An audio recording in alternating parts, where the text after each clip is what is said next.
The heavy wooden doors of the Beijing No. 1 Intermediate People's Court creaked open to a packed chamber.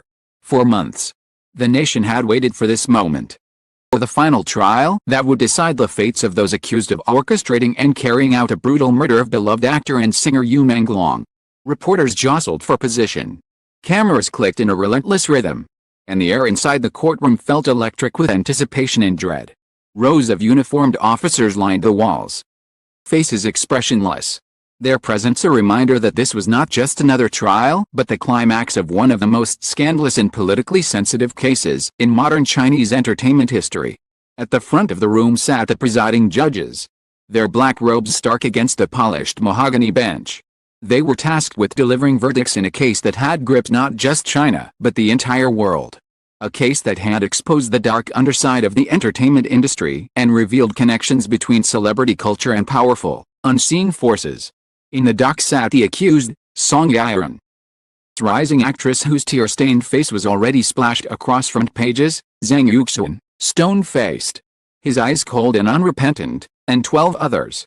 A motley collection of managers, bodyguards, club owners, and intermediaries whose lives had become entwined in the shadowy conspiracy that led to Menglong's death.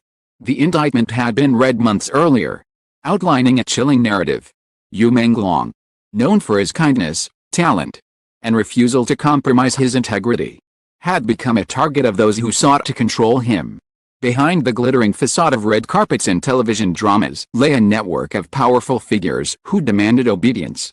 When you resisted, he was marked for elimination. The courtroom now held those accused of carrying out that plan, though whispers outside its walls insisted that the true mastermind remained hidden. His name absent from the official record.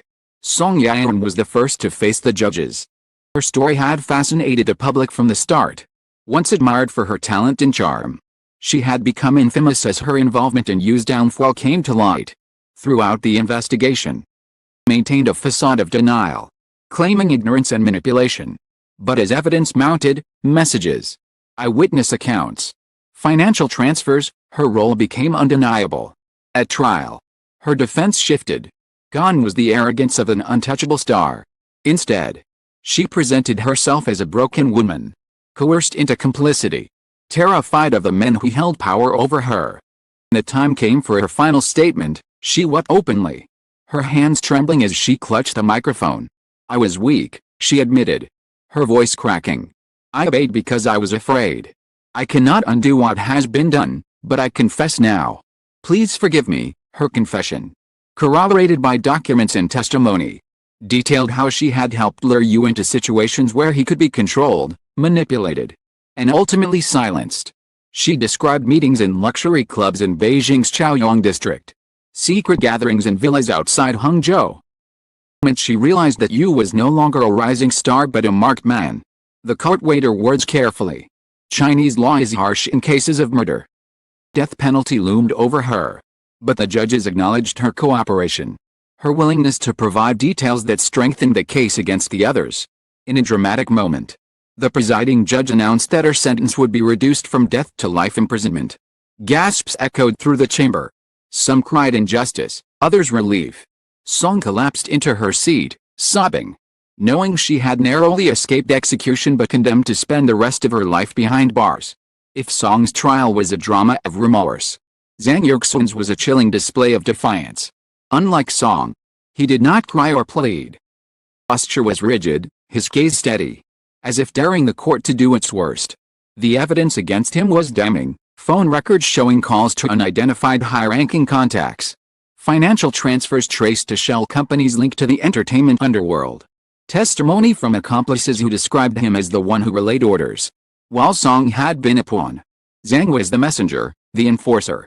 The man who carried the will of the shadowy boss who remained nameless and untouchable. During his final statement, Zhang offered no apology. His words were as cold as his demeanor. I only did what I was told, he said flatly. If that is a crime, then so be it. The courtroom erupted in murmurs. Some shocked at his bluntness, others horrified at his lack of remorse. The judges conferred briefly before delivering their judgment. Unlike Zhang, there would be no clemency. Zhang Yuxuan was sentenced to death, the ultimate punishment for a man deemed irredeemable and unrepentant. His face betrayed no emotion as the verdict was read.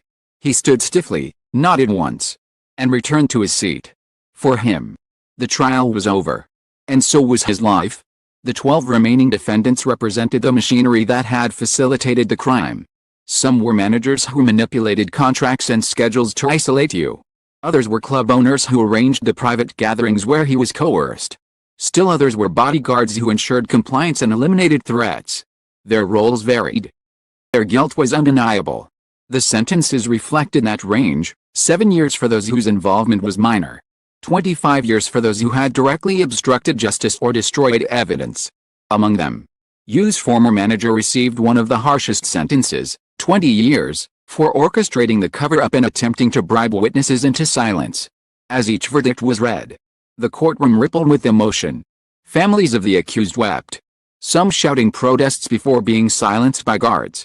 Friends and fans of Yu sat stone-faced, their grief still raw, their anger tempered only by the knowledge that justice, in some form, was finally being served.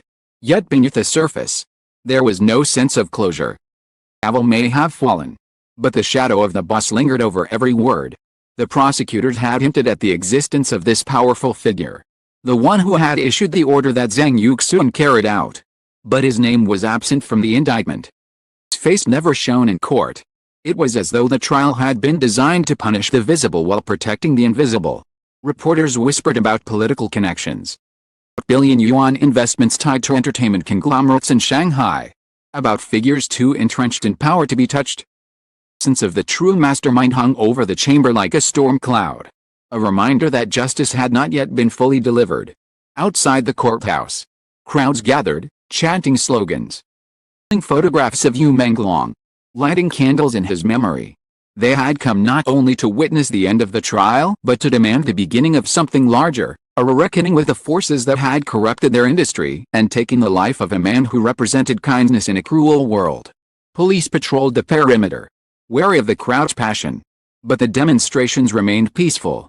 People cried, sang Yu's songs, and prayed that his death would not be in vain. Liu Yuning and Song Zuer, who had once stood before cameras to reveal the truth about Yu's suffering. The verdicts brought only partial relief. They had known Yu as more than a star. He was their friend, their confidant. A man who whispered his fears in late-night conversations. A man whose goodness was his greatest strength and his ultimate vulnerability.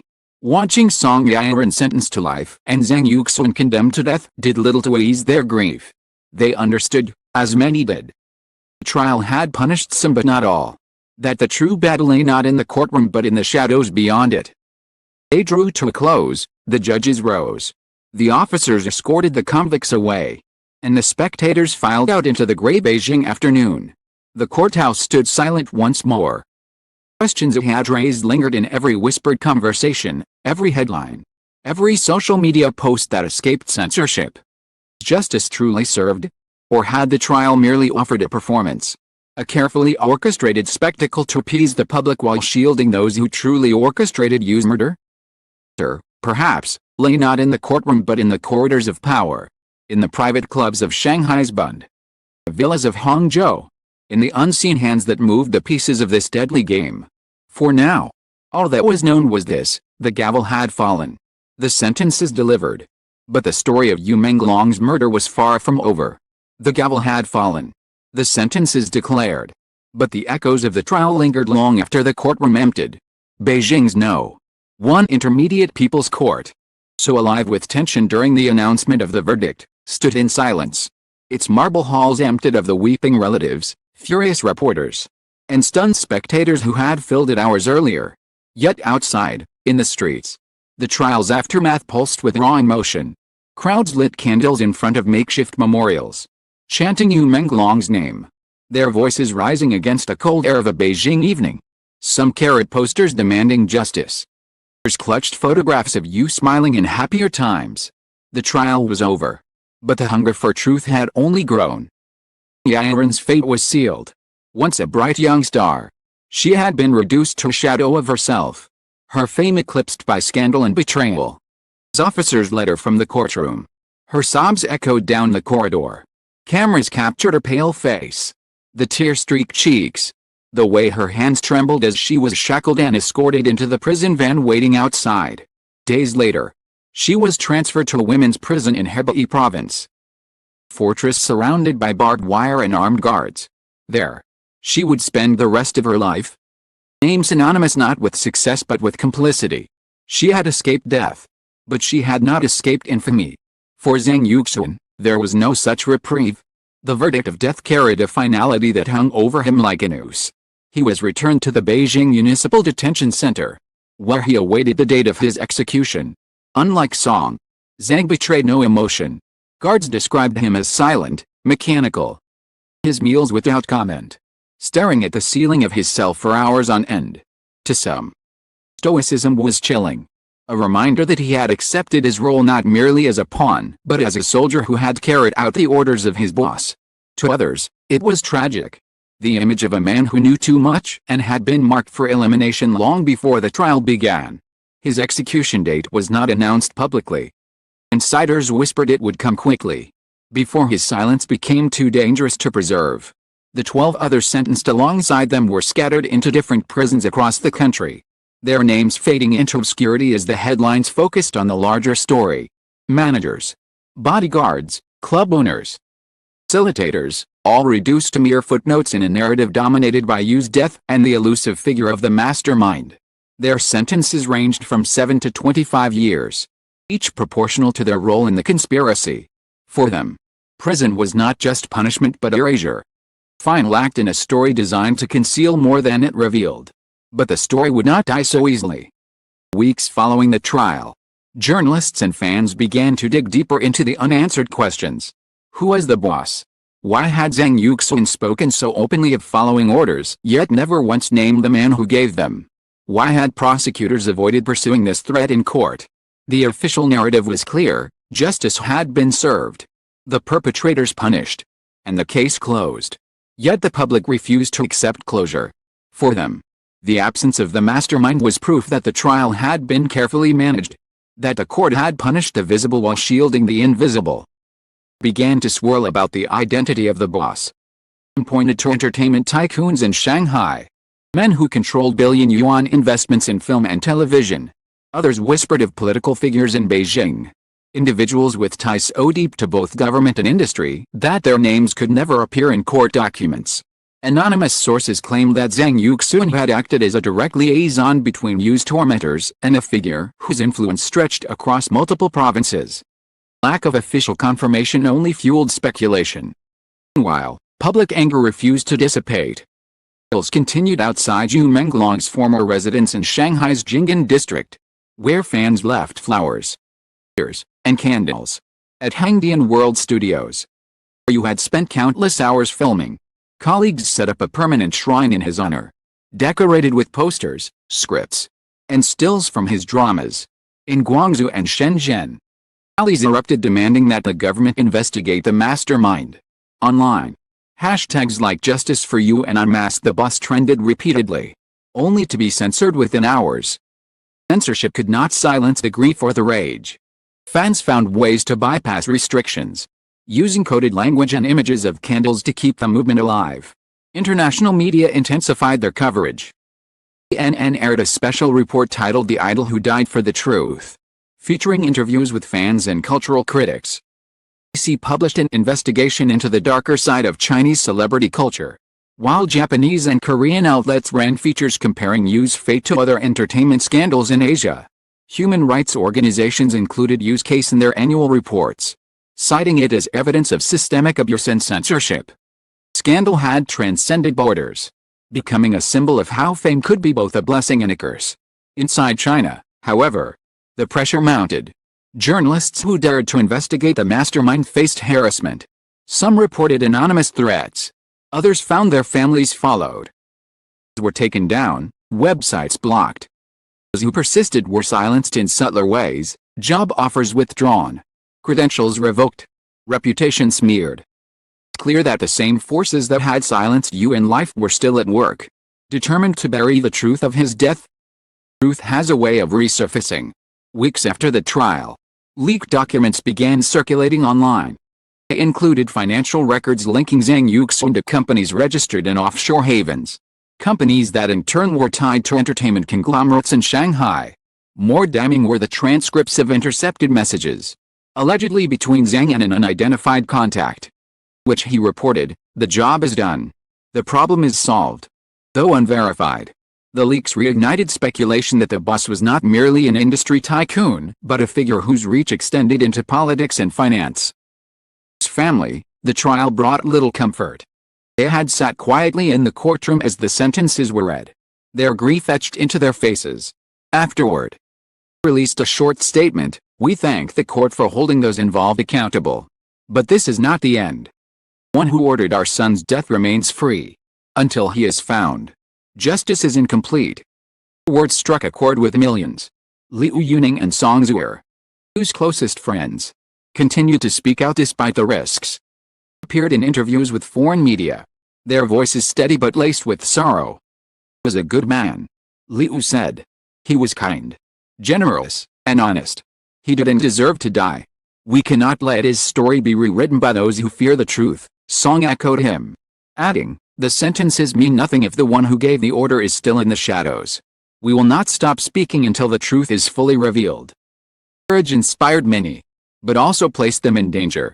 Friends reported that both were under constant surveillance, their phones tapped, their movements tracked, even with the knowledge that they too might one day be silenced. The climax of the public's grief came in Tiananmen Square. Despite heavy police presence, hundreds gathered in the dead of night, carrying candles, formed the word truth on the ground, the flames flickering defiantly against the darkness. For a brief moment, the square glowed with light and hope. Within an hour, authorities moved in, dispersing the crowd, confiscating cameras, and stamping out the candles. By dawn, only melted wax remained, smeared across the stones like the remnants of a fragile dream. Photos of the vigil leaked online, spreading rapidly before being censored. Yet their impact was undeniable. The image of candles spelling truth became an emblem of resistance, shared by millions who refused to forget. And so the story continued. Song Yiren languished in prison. Youth and beauty wasted behind concrete walls. Zhang Yuxuan awaited execution, his silence as incriminating as any confession. The 12 others faded into obscurity, their sentences long and merciless. The boss remained untouchable, his name unspoken, power unbroken. For all the drama of the trial, for all the tears shed and lives destroyed, the mastermind still walked free. The trial had been billed as the final act, the moment of justice would prevail. The dust settled. It became clear that it was only a performance, carefully staged spectacle designed to close the curtain without revealing the full cast. Menglong's murder remained unsolved in the eyes of those who mattered most: his family, his friends, his fans. The court had given its verdict, but the truth had not been unmasked. As night fell over Beijing, a cold wind swept through the city, rattling the windows of the silent courthouse. Somewhere in the distance, beyond the reach of law and justice, the mastermind watched, secure in his power, knowing that his identity remained safe behind the curtain. But the people, inspired by Yu's memory, the same promise over and over: "We will not stop. We will not forget. The truth will come." That whisper, fragile yet unyielding, lay the real verdict. Justice was still waiting to be written.